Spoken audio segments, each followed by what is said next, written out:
No meu último vídeo, eu falei sobre um artigo científico que foi publicado com relação ao glúten, né, que ele não causa problemas gastrointestinais. E eu falei ali o quanto isso é uma falácia. Eu quero contar agora a minha história para vocês em relação ao glúten, os problemas que o glúten causou e ainda causam na minha vida. Mas antes, se você é novo no canal, se inscreve ali nele, aperta no sininho para que você receba as notificações dos meus próximos vídeos. Também dê seu like para que dessa maneira o YouTube ele entenda que esse vídeo ele é relevante e possa estar transmitindo isso para outras pessoas, tá ok? Então, desde pequeno, eu já tinha algumas crises graves de enxaqueca. Era muito raro, mas eram aquelas crises de realmente, minha cabeça parecia que ia explodir, meu olho não aguentava ver uma claridadezinha, ou seja, eu tinha que ficar enfurnado dentro de um quarto escuro. Normalmente minha mãe colocava, esquentava um pano e colocava na minha cabeça. E eu ficava lá, esperando a crise passar, tomando os remédios ali para tentar tirar essas crises.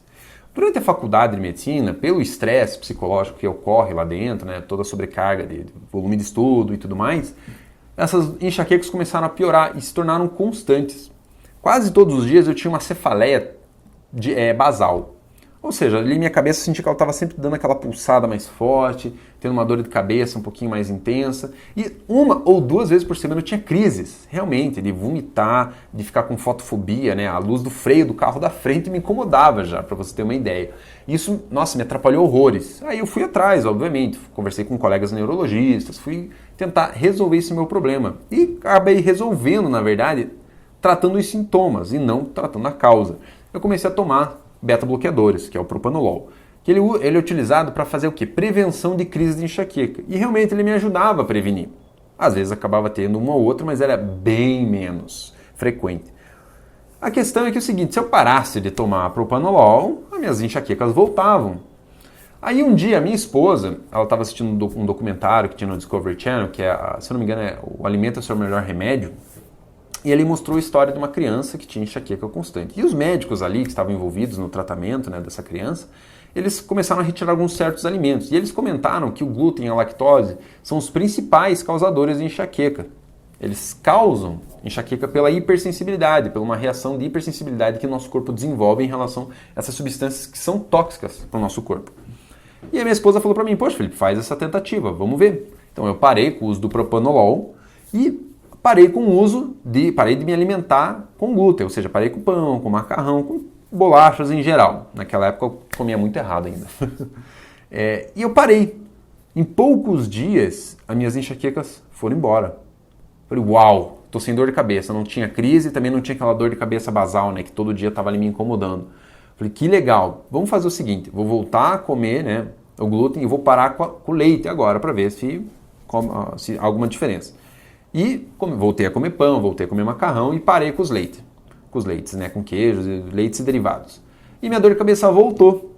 E então provavelmente é o trigo, provavelmente é o dito do glúten. Então eu parei com tudo daí. Parei ali um pouco com o leite, voltei a cortar o trigo da minha alimentação e as minhas enxaquecas foram embora. Então com isso eu percebi que as minhas dores de cabeça, as minhas enxaquecas, eram ocasionadas em decorrência do quê? De uma reação de hipersensibilidade ao glúten. E eu tenho muitos pacientes que, quando pararam de comer o glúten, melhoraram muitos sintomas. Dentre eles, enxaqueca é uma das principais. Existe um outro chamado tremor essencial familiar. Minha família, muitos deles têm tremor, que a pessoa faz assim, fica com a mão parada e ela fica levemente tremendo. Não é Parkinson, não é nada. Mas isso está relacionado ao glúten também. Eu tenho pacientes que chegaram aqui e falaram, doutor, já faz um mês que eu parei com o glúten na minha mão. A pessoa tremia, agora ela estava normal. Por quê? Porque o corpo não estava mais tendo essa reação de hipersensibilidade. Outros pacientes com problemas tiroidianos pararam com o glúten, a tiroide começou a melhorar. A gente teve que reduzir a quantidade de hormônios tiroidianos que a gente estava dando para esse paciente. Então sim, o glúten ele causa muitos problemas para a pessoa. Ela inflama o intestino, causa a síndrome do intestino hiperpermeável. Isso acaba arrebentando com o corpo da pessoa, vai inflamando, vai produzindo estresse oxidativo, e isso vai envelhecendo a pessoa, vai gerando doenças crônicas, vai perpetuando outras doenças que a pessoa tenha, como câncer, doenças autoimunes em geral. Então o glúten é uma das substâncias que a gente tem que reduzir na nossa alimentação. Uma pergunta que fazem para mim com muita frequência é, poxa, mas Jesus comeu pão? As pessoas comeram pão durante séculos. Por que hoje a gente tem que parar? Então, pela reação que eles fazem, o cruzamento, na verdade, entre grãos, entre espécies ali, subtipos de trigo, hoje o glúten, nos últimos 40 anos para cá, nós aumentamos de 30% a 40%, de 30 a 40 vezes a quantidade de glúten que tem ali dentro.